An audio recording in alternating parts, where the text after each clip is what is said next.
Okay, team, hey, we are asked to write an equation of a line that contains these 2 points. Now, the first part asked me to write an equation in point-slope form. And to do that, well, I have a point. Actually, I have 2 points, but I don't have a slope, so I'm going to use the slope formula to find out the slope. So I'm going to have to subtract the y values up top, and I'm going to have to subtract the x values down below. So here's what that's going to look like. I'm going to say m equals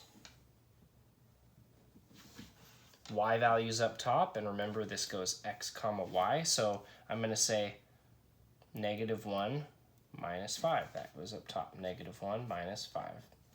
Down below, I'm using my x values, 4 minus 2. 4 minus 2. Now let's just do some arithmetic here. -1 minus 5 is -6. 4 minus 2 is 2.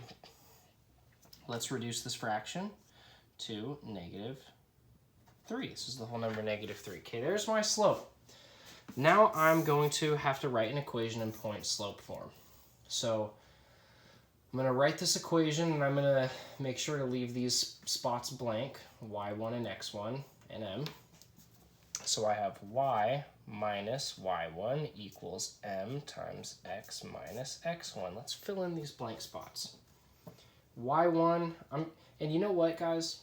It doesn't matter if I use this point or if I use this point. Either one's going to work just fine.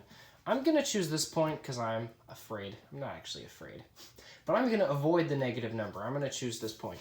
So y minus y1, well, that's the y value 5, equals m.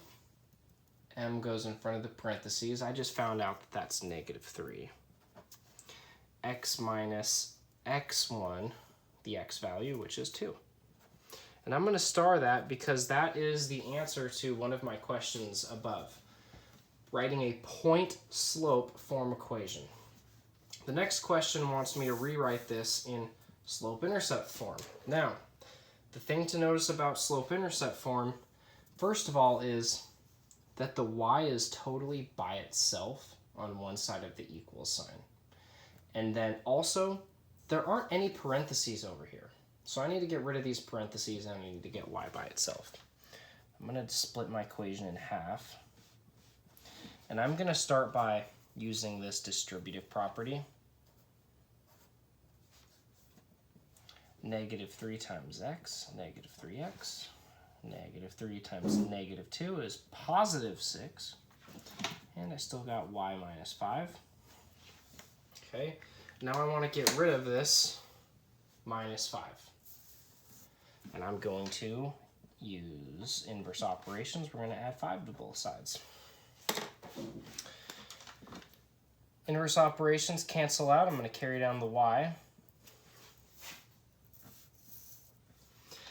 And -3x is still -3x. 6 plus 5 is 11.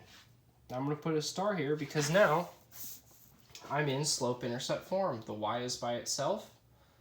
There are no more parentheses over here, and I can tell that the slope is -3, and the y-intercept is 11. Okay, guys, thanks for playing.